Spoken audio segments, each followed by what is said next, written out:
Since the first movie theater, the Nickelodeon, was built in 1905, the movie theater experience has changed dramatically. The Nickelodeon was the creation of Harry Davis and John P. Harris, who moved 96 seats into an empty store, transforming it into the world's first movie theater. The theater was named the Nickelodeon because initially movies were only a nickel to go see, and odeon is the Greek term for theater. The active audience theory is the view that the audiences are not merely passive receptacles for imposed meanings, but rather individual audience members who are actively involved, both cognitively and emotionally. Because I am interested in the evolution of movies, I interviewed my parents to hear how movies and the movie theater experience has changed from when they were college students.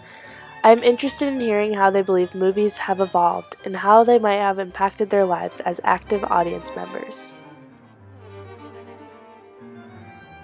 The first movie I ever saw was Willy Wonka and the Chocolate Factory. I remember going with my whole family up in New Hampshire, and we all went to a drive-in movie theater. It was really fun. My Aunt Barbara took us to go see Snow White, which was a big deal. Over the past 100 years, going to see a movie has become an extremely popular activity for people all over the world. There was once a time when going to see a movie was a rare occurrence, and there wasn't much of a selection upon arriving to the theater.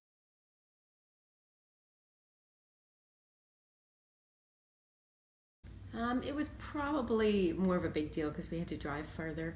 So we had to drive about 20 minutes to get to the movie theater, the big movie theater. Back then, you used to have to kind of make plans and go see a movie, and so it's much more common today than it was back then. Nowadays, most theaters have a much larger variety of showings at one time. The price of movies have also dramatically changed. Today, the average cost of a movie ticket is $8.50. Not at all.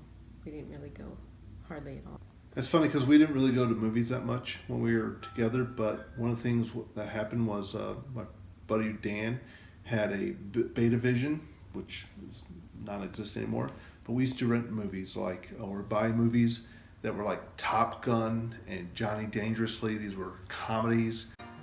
There's no doubt that the movie industry is worth billions and is only growing every year. Last year, the worldwide money spent on the film industry alone was $65 billion. That's enough money to end world hunger twice. Top actors average over $40 million each year.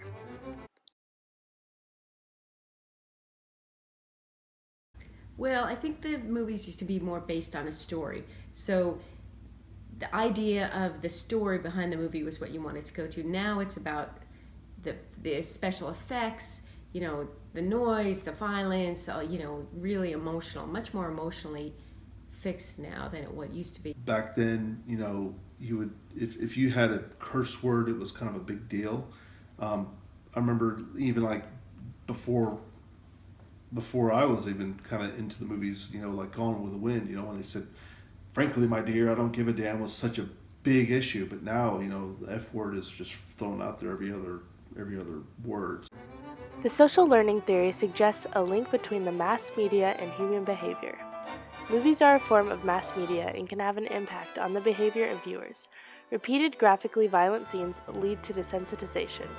Each year, the media industry raises the bar of gore, abuse, and gun violence to shock the viewers.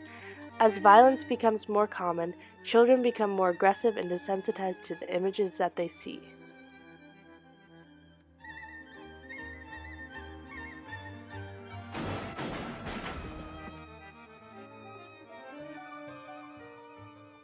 Well, the biggest thing is to make movies where families could go together and it appeal to more people. So if you have a family that's got a younger child and an older child, something that doesn't embarrass the younger child to go see. A lot of times they use ratings, a curse word to get the ratings that they want, like a PG to an R, so that people will come and attend it.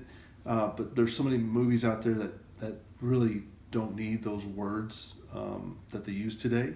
Less violence, less cursing, less, really to have movies that are more content-based, that's not so shocking. With the explosion of internet websites like Netflix, HBO, and Hulu, movies are becoming increasingly easier to watch, and the industry will only continue to grow in the future. As active audiences, it is important that we stay aware of the content that we are viewing and to realize that it has an impact on our own lives. Parents should have discussions with their children before and after watching movies with violence, sex, drugs, and other adult scenes. Movies help shape our culture, can have positive messages, and entertain us, but it's important for all mass media consumers to be able to separate fact from fiction and to limit the amount of movies and television shows we watch every day.